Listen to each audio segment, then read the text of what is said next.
नासिका से मतलब होता है अहमता, पुरुष और स्त्री। शंकर पार्वती जी में कई लोग भेद कर कहते हैं कि शंकर भगवान चौसर खेलने बैठे, शंकर भगवान पार्वती जी के साथ में चौसर खेल रहे हैं, शंकर भगवान पार्वती जी के साथ चौसर खेल रहे हैं, और शंकर भगवान हार रहे हैं अपनी पत्नी से, पार्वती जी से। वो तो ओघरदानी है, वो तो शंभू है, वो तो त्रिकालदर्शी है, वो तो कैलाशी है, वो तो अविनाशी है, वो तो शंकर है, और सारे ब्रह्मांड का रचना करता, सारे ब्रह्मांड का पोषण करता और सारे ब्रह्मांड का संहार करता केवल शिव है। शंकर भगवान अपनी पत्नी से हार गए। अब कौन समझाए कि जिससे प्यार करा जाता है उससे हमें सहारा ही जाता है। जिससे प्रेम करोगे ना, जिससे प्यार करोगे, उससे हारना अच्छा लगता है। बाप बेटे से जीतना पसंद करेगा कि हारना? जम के बोलो जरा, हारना। और जैसे ही बेटा हारता है, बेटा जीतता है और बाप हारता है, और बेटा खुश होकर बोलता है पापा मैंने तुम्हें हरा दिया, मैंने तुम्हें हरा दिया। बाप हार कर भी खुश हो जाता है, मेरा बेटा जीता है।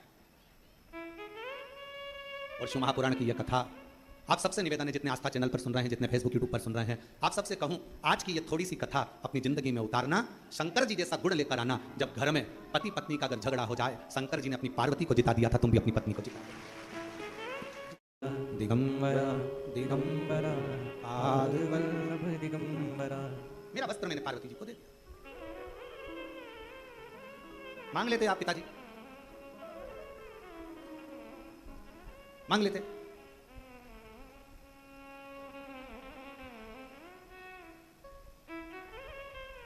शंकर भगवान बोले क्या मांगू मैं तुम्हारी माता से, क्या मांगू?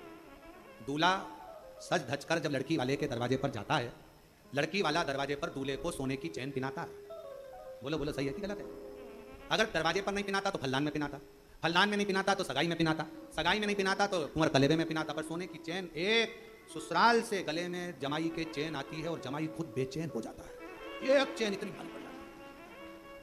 इसलिए निवेदन है सबसे, ससुराल की चैन कभी मत देना। ससुराल वालों से कहो लड़की दीजिए, लड़की को दीजिए, मना नहीं, पर हमको दहेज नहीं चाहिए। आपने अपने कलेजे का टुकड़ा दे दिया, इससे ज्यादा कुछ नहीं। इससे ज्यादा क्या मांगे? आपके कलेजे का टुकड़ा मिल गया, इससे बड़ी दौलत क्या देगा बाप? एक पिता अपनी बेटी को क्या दे सकता?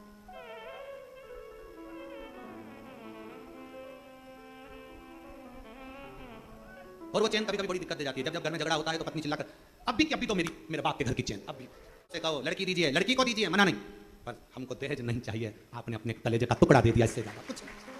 इससे ज्यादा क्या मांगे? आपके कलेजे का टुकड़ा मिल गया, इससे बड़ी दौलत क्या देगा बाप? एक पिता अपनी बेटी को क्या दे सकता?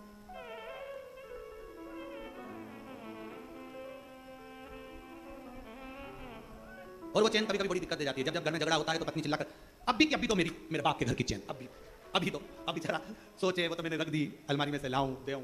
और कहीं कहीं का बेचारा गले में से निकाल कर भी दे दे तो पत्नी इतनी चतुर होती है, हाथ में लेके उसको, ये तो 1.5 तोले की थी, एक की कैसे हो गई? अरे गले में पड़ी गल गई। अब मेरे को तो मेरे पिताजी की 1.5 तोले की ही चाहिए।